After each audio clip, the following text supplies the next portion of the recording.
कि सरल यादव जी पवन जी के बहुत अच्छे मित्र हैं। लगातार जो स्टार प्रचारक जितने भी थे बीजेपी के बड़े नेताओं का जो आवागमन शुरू हुआ है, मोदी जी से पवन जी की तुलना नहीं की जा सकती है। और माहौल बिगाड़ने की जो तैयारी लगातार चल रही है, तो मोदी जी का हाथ आपके माथे पर रहने से कुछ होने वाला नहीं है। पवन जी को जो भीड़ सुनने के लिए जा रही है, ये पवन जी के लिए सम्मान वाली भीड़ है। सरकार चली नहीं गई थी उपेंद्र कुशवाहा जी, आप 6 महीना पहले इस्तीफा दे दिए थे। रही बात सेल्फी लेने की, तो सेल्फी लेने के लायक है ना पवन जी। जिंदगी एक सफर है सुहाना, यहाँ कल क्या हो किसने जाना। आप पूरी भाषण सुनिए नरेंद्र मोदी जी का, एक बार भी माननीय मोदी जी ने डालमिया नगर फैक्ट्री के बारे में कुछ भी नहीं कहा। तरीके से काराकाट का माहौल काफी टफ हो गया है, चुनावी समीकरण किस तरीके से देखते हैं आप? देखिए, जब भी आप चुनाव के दृष्टिकोण से देखिएगा, तो जैसे जैसे समय नजदीक आता जाता है वोटिंग का, तो चीजें आपको टफ दिखनी शुरू हो जाती हैं। और जो हिसाब किताब फिलहाल अभी काराकाट संसदीय क्षेत्र का चल रहा है, ऐसे में जब से पवन सिंह जी ने नामांकन अपना दर्ज कराया है, उसी दिन से ये क्षेत्र चर्चा का विषय बना हुआ है। और जितने भी उसके अगेंस्ट प्रत्याशी खड़े हैं, जिन्होंने कुछ भी नहीं किया संसदीय क्षेत्र के लिए, उनकी हालत खराब है। तो ऐसी स्थिति में फिलहाल निर्दलीय प्रत्याशी भाई पवन सिंह जी का जो समर्थन हम लोगों ने किया है व्यक्तिगत तौर पे, और जो हम लोग उनकी चर्चाएं देखते हैं पूरे संसदीय क्षेत्र में, तो निश्चित तौर पे अभी पॉजिटिव संकेत है पवन सिंह जी के प्रति। लेकिन लगातार जो स्टार प्रचारक जितने भी थे बीजेपी के बड़े नेताओं का जो आवागमन शुरू हुआ है, और माहौल बिगाड़ने की जो तैयारी लगातार चल रही है, मुद्दों से हट के बात करके संसदीय क्षेत्र के लोगों का ध्यान आकृष्ट करने को लेके, उसमें कहीं ना कहीं ये सभी असफल होंगे। और जनता मूड बना चुकी है, बदलाव के लिए लगातार इस बार वोटिंग करने के मूड में जनता है। आप देखिए, निश्चित तौर पे इस बार बदलाव होकर रहेगा। अच्छा, जिस तरीके से प्रधानमंत्री नरेंद्र मोदी का आगमन हुआ, काफी भीड़ दिखा गया, तो क्या लग रहा है आपको, क्या इस बार मोदी मैजिक काम कर पाएगा काराकाट में? देखिए, मोदी जी से पवन जी की तुलना नहीं की जा सकती है। माननीय मोदी जी देश के प्रधानमंत्री हैं, और उनकी सभाओं में भीड़ हर जगह होती है, अच्छी खासी भीड़ होती है। और वो लोग चाहते हैं कि प्रधानमंत्री को हम सुने कि प्रधानमंत्री जी ने पिछले अपने द्वारा किए गए कार्यकाल में क्या क्या काम किया है, आगामी 5 साल में वो क्या क्या करेंगे। तो नरेंद्र मोदी जी को सुनने के लिए कोई भीड़ का जो एकत्रण आप देख रहे हैं, वो कोई नई चीज नहीं है, हर बार होता है। लेकिन पवन जी को जो भीड़ सुनने के लिए जा रही है, ये पवन जी के लिए सम्मान वाली भीड़ है।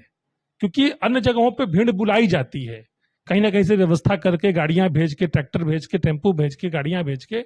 लेकिन पवन सिंह को जो सुनने के लिए भीड़ एकत्रित हो रही है, बस केवल आप नाम बता दीजिए जगह का और समय बता दीजिए, और आप देखिए वहां अफरा तफरी मच जा रही है कि नहीं मच जा रही है। तो जब बिना बुलाए भीड़ अगर आपको सुनने आ रही है, तो मुझे उम्मीद है कि निश्चित तौर पे आपको चुनने भी जाएगी।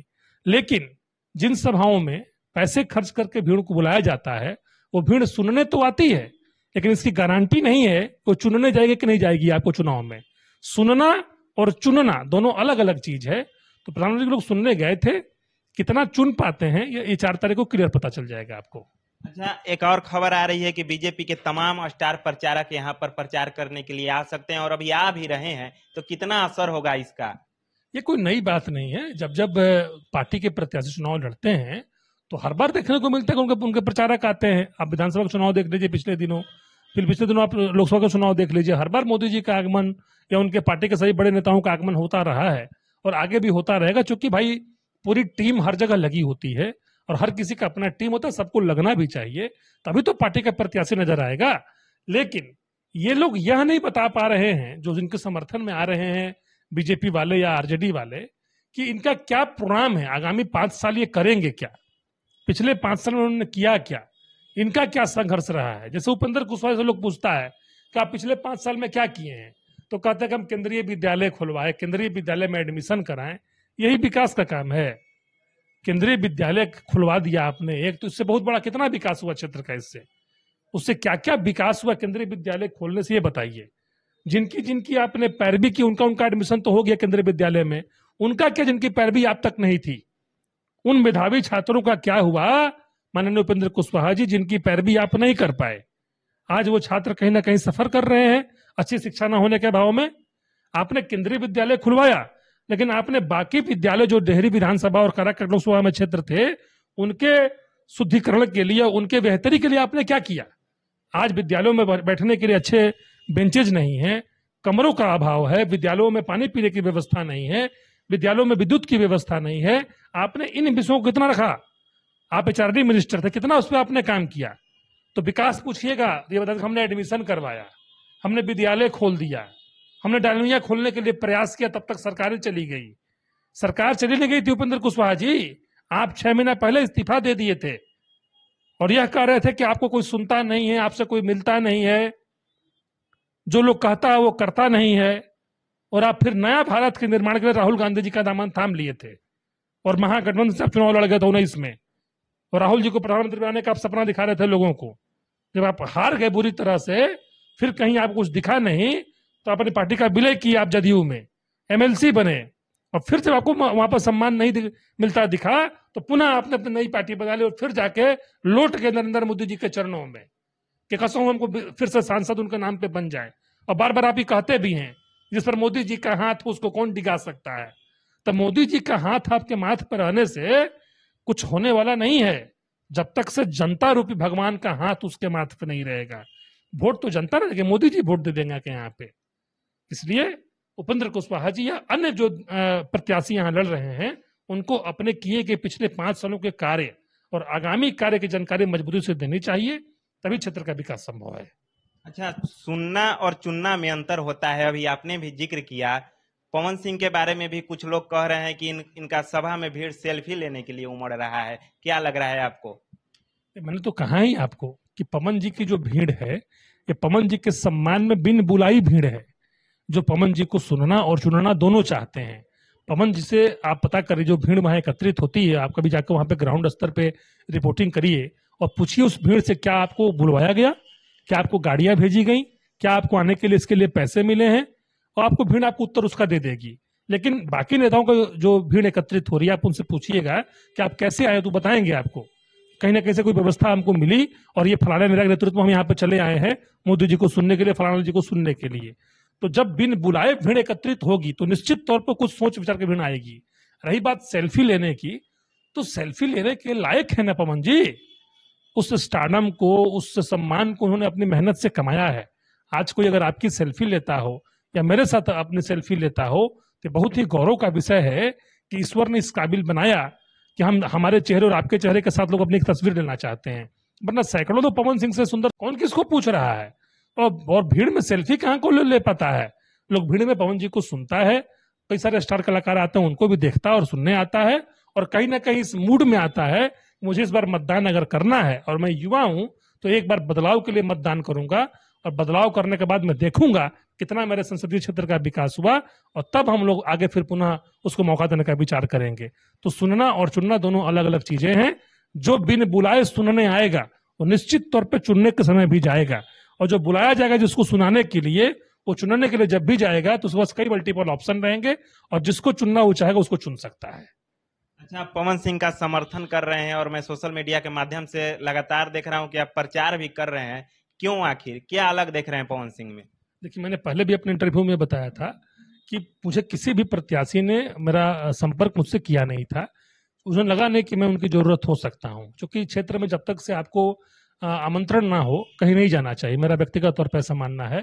और मेरा जो स्टैंडर्ड है फिलहाल डेहरी विधानसभा क्षेत्र है, जिस लेवल पर मैं काम करके अपना सम्मान क्षेत्र में प्राप्त किया हूं, ऐसे में मुझे जिस प्रत्याशी ने समझा कि नहीं इनकी जरूरत मुझे पड़ेगी और क्षेत्र में इनका कुछ किए गए कार्यों चलते नाम और पहचान है और इनके कहने से कुछ वोट का परसेंटेज बढ़ेगा, तो मैंने पवन जी को अपना समर्थन है, उन्होंने आमंत्रित किया। उस दिन आप थे भी, आप देखे भी होंगे, बढ़िया अच्छी बातचीत उनसे हमारी हुई। और इस बार बदलाव के उद्देश्य से, मैंने भी बाकी उम्मीदवार का कार्यकाल देखा है, तो निश्चित तौर बदलाव की बात करते हुए, बदलाव की विचार करते हुए, युवा होने के नाते एक युवा चेहरे को मदद करने का निर्णय लिया है। और पवन का मतलब ही होता है समीर, तो समीर मतलब पवन मेरा नारा है, काराकाट में पवन और डेहरी विधानसभा में समीर। इसी उद्देश्य से मैं लगातार पवन जी के समर्थन में काम कर रहा हूं और निस्वार्थ भावना से कर रहा हूं। आगे जनता और भगवान की मर्जी है, आगामी 4 जून को रिजल्ट आना बाकी है। जनता जिसको चुनेगी वो निश्चित तौर पे काराकाट संसदीय क्षेत्र से जाके अपनी बातें सदन में सुनाएगा।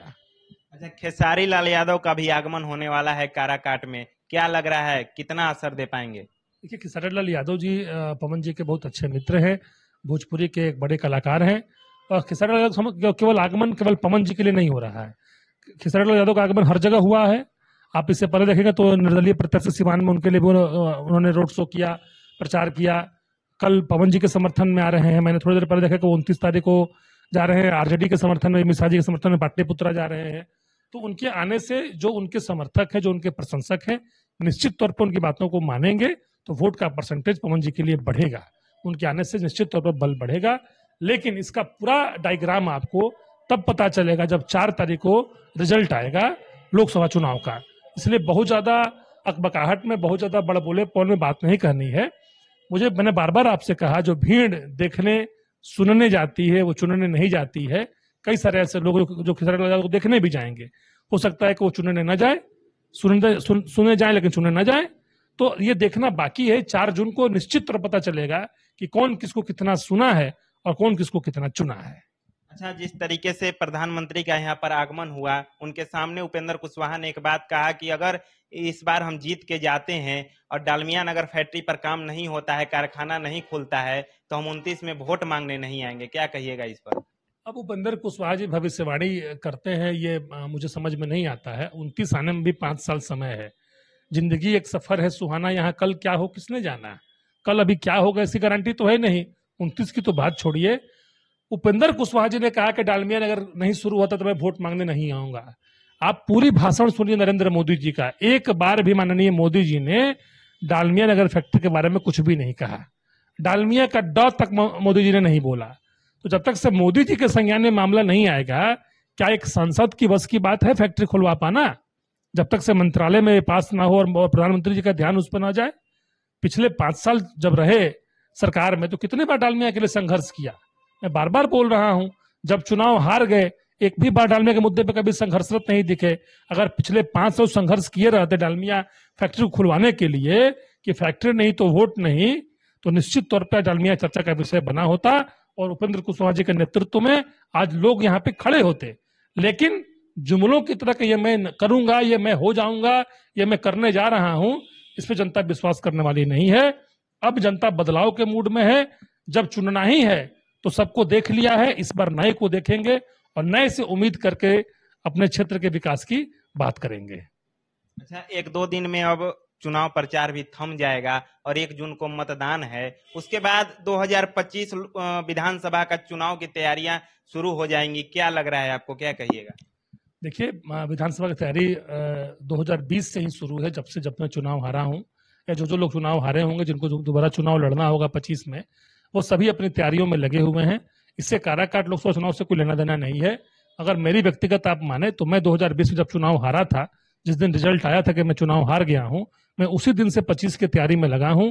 कई सारे विषयों पे, डेहरी विधानसभा क्षेत्र के विभिन्न विषयों पे मैंने संघर्ष किया है। अपनी बातें मजबूती जनता के बीच में कही है, लड़ा हूं जनता के हक और अधिकार के लिए। और हर बार लड़ते लड़ते जनता के मुद्दों को मैंने सॉल्व भी कराया है। जैसे डालमिया सबसे बड़ा मुद्दा रहा मेरे बीते दिनों के संघर्ष के कार्यकाल का। मैंने डालमिया के लोगों को एक राहत की सांस दी है। आज लोग सुरक्षित अपने घर में रह रहे हैं। तो 25 की तैयारी जोरों पे है और वही व्यक्ति सफल होता है जिसकी तैयारी शुरू से पहले से लगी रहती है। 6 महीना पहले चुनाव की तैयारी करके आप चुनाव नहीं जीत सकते हैं। तो इसलिए 25 आना बाकी है और जनता हमारे साथ है और निश्चित तौर 25 में नया डेहरी बनाकर भी दिखाएंगे। पहले नया काराकाट का निर्माण 4 जून को कर लें, उसके बाद निश्चित तौर पे नए डेहरी का निर्माण कार्य भी शुरू करेंगे। जो काराकाट की जनता हमारे चैनल के माध्यम से आपको सुन रहे हैं, 1 तारीख को मतदान है, क्या कुछ अपील करना चाहेंगे? मैं आपके माध्यम से संपूर्ण काराकाट लोकसभा क्षेत्र जनता को हाथ जोड़कर विनती करूंगा कि आप अपने मतदान का प्रयोग जरूर करें। जो आपको अधिकार मत का दिया गया है, निश्चित तौर पे आपको जिसको ही मत देना हो आप अपना मत दीजिए, अपना वोट दीजिए, ताकि आप एक विकसित भारत का निर्माण कर सकें, एक विकसित क्षेत्र का निर्माण कर सकें, अपने संसदीय क्षेत्र में विकास कार्यों को लागू कर सके। वोट देने के पहले यह जरूर सोचिएगा कि आगे 5 साल में आपके लिए वो नेता क्या करेगा। जब आप कोई सामान खरीदते हैं, जब कहीं आप कुछ खरीदने जाते हैं तो आप सवाल पूछते हैं। तो इस बार आप सवाल पूछिए उन नेताओं से जो आपके आगामी 5 साल के लिए आपके लिए बातचीत कर रहे हैं। पूछिए उनसे कि आप मेरे बच्चों के लिए क्या करोगे, आप मेरे क्षेत्र के लिए क्या करोगे, आप हमें रोजगार देने के लिए क्या करोगे, अगर मैं बीमार पड़ गया तो आप मेरे अस्पताल के लिए क्या करोगे, शिक्षा के लिए क्या करोगे। सवाल पूछिए और जिसके सवालों को उत्तर सही सही मिले उसको चुनिए, ताकि आप उससे दोबारा पूछ सकें कि हमने अब सवाल आपसे पूछे थे, आपने हमें उत्तर दिया था, बाकी इन चीजों का क्या हुआ। उसको ना चुन लें जो किसी के नाम पे, किसी के प्रभाव पे आपसे वोट देने की अपील कर रहा है, वो क्या कर सकता है, प्रत्याशी क्या क्या कर सकता है, उसके अंदर कितनी क्षमता है आपके हक और अधिकार की लड़ाई लड़ने के लिए, उसको अपने विनम्रता के साथ, बुद्धि के साथ उसका चयन करिए और विकसित क्षेत्र के निर्माण के लिए अपना मतदान करिए, ताकि भविष्य में आप और आपका परिवार एक सुरक्षित हाथों में जी सके।